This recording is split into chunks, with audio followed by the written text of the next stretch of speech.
Okay, listen, Canadian hockey fans, very mean, very rude. They keep booing our beautiful national anthem.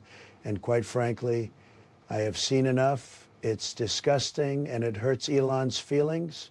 It's very hard to sleep when Elon Musk is sobbing about these mean Canadians next to you in bed. 69.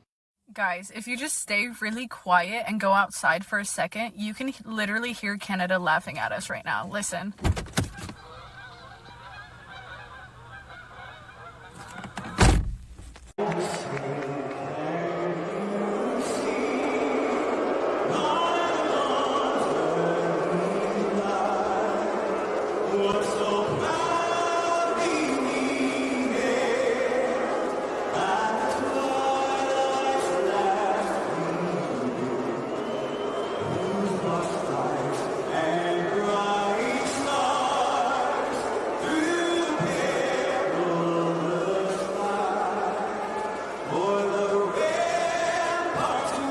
This message is for Americans. Are you okay?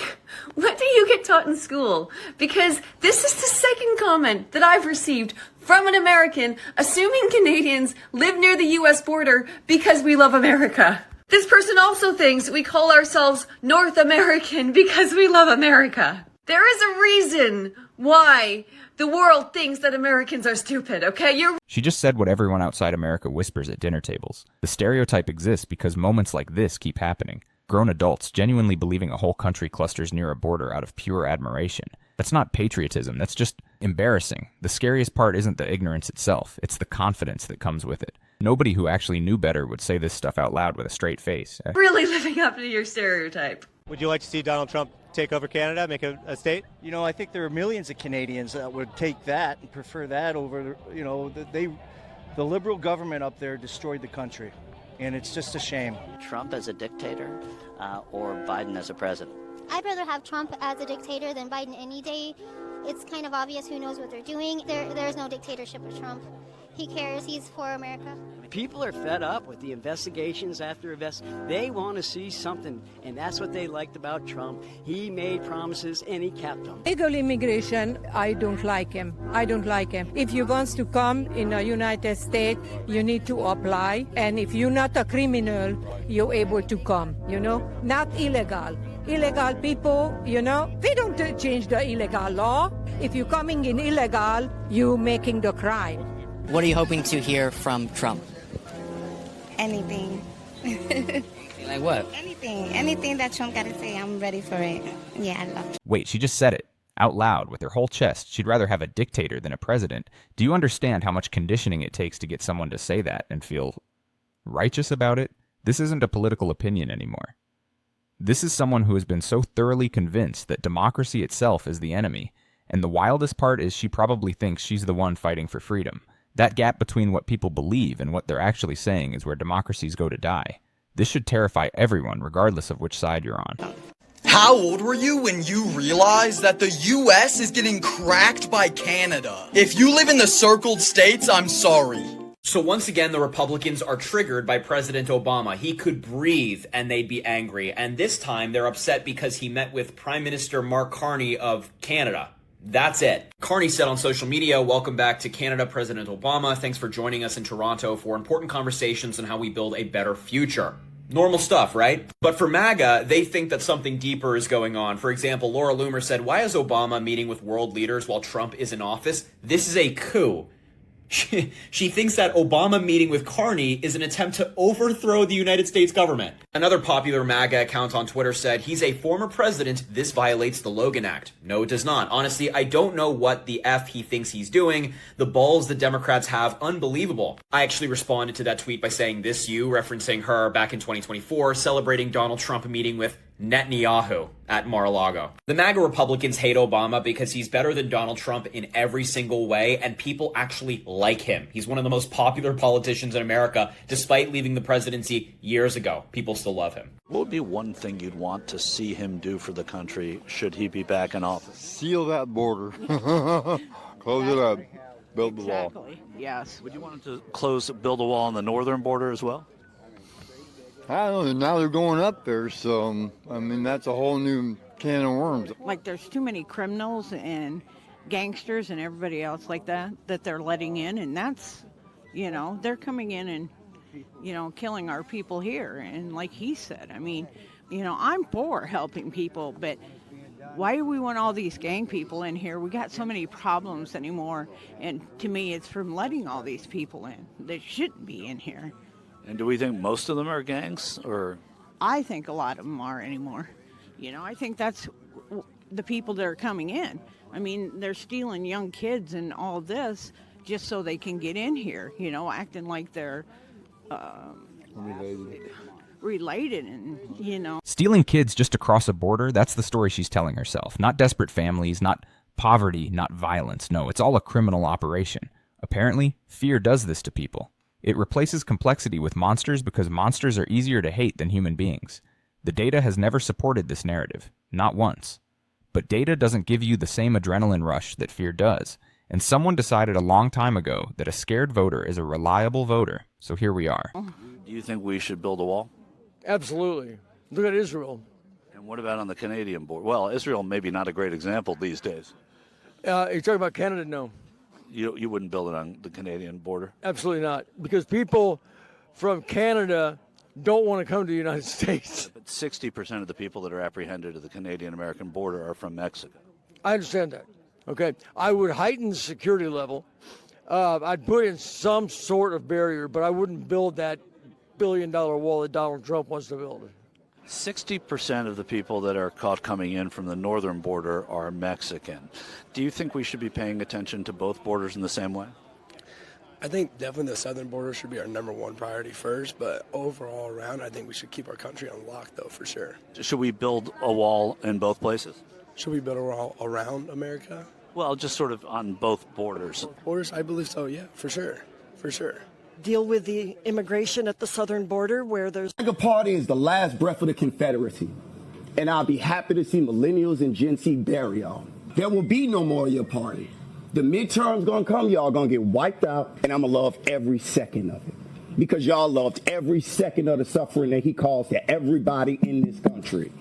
And this man came to that mic, prepared. He's not yelling. He's not losing composure. He's methodically dismantling the hypocrisy, point by point. Cuba, Syria, Zimbabwe, Zambia. He's connecting dots that most people don't even know exist. And then he lands on the pro-life contradiction, and it just hits different. You cannot claim every life is sacred while simultaneously letting kids die from preventable disease. That's not a political opinion. That's just basic moral consistency.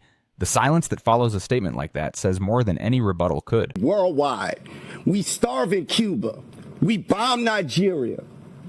We hold in Zimbabwe and Zambia hostage for their minerals. We don't want to give them aid support.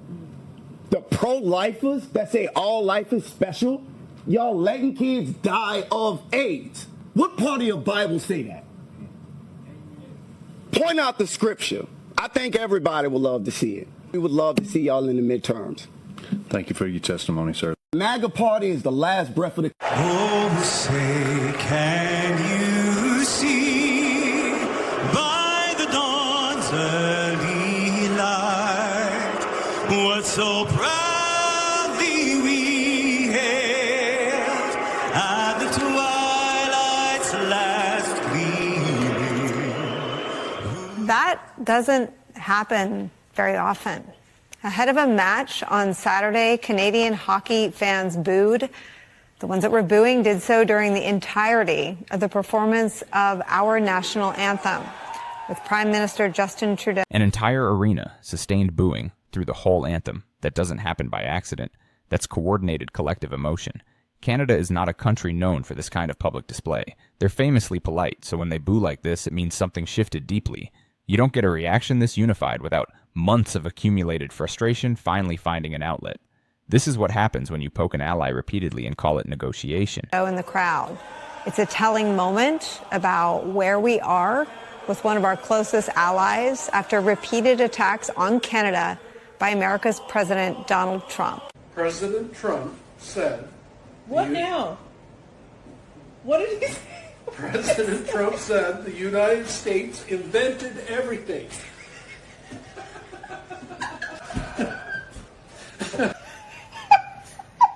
I can't. He's so egotistical. He's so unhinged.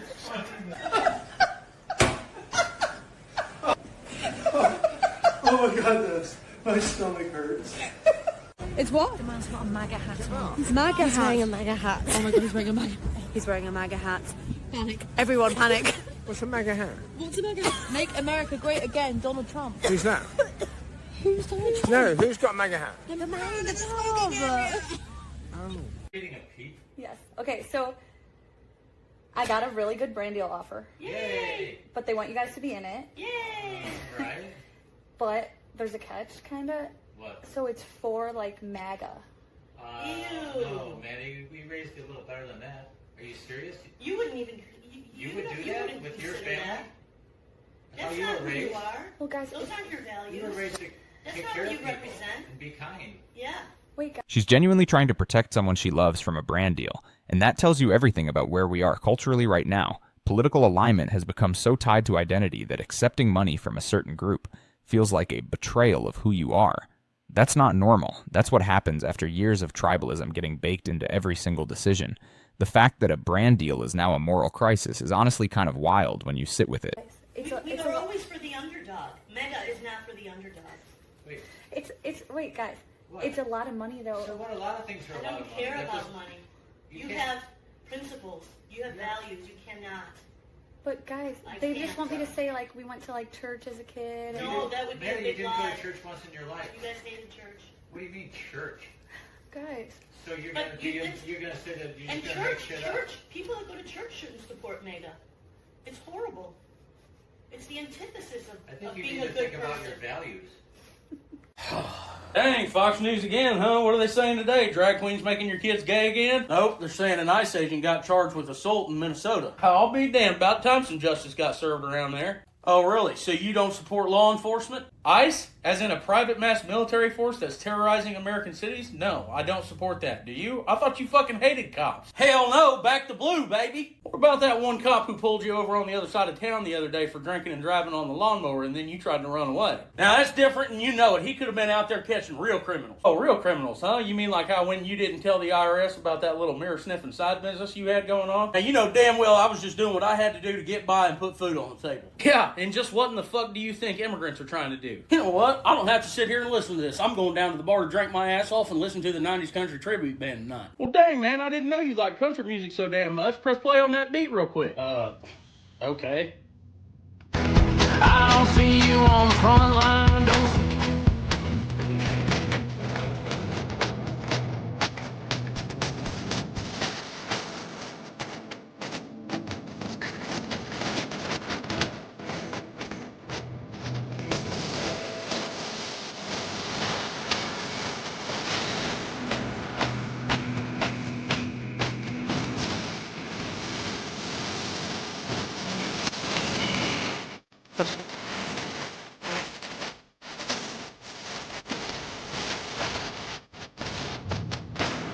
Canada just embarrassed Donald Trump for the second time in one day. Now, if you missed it earlier today, Donald Trump was crying a river because Canada is airing a commercial in the U.S.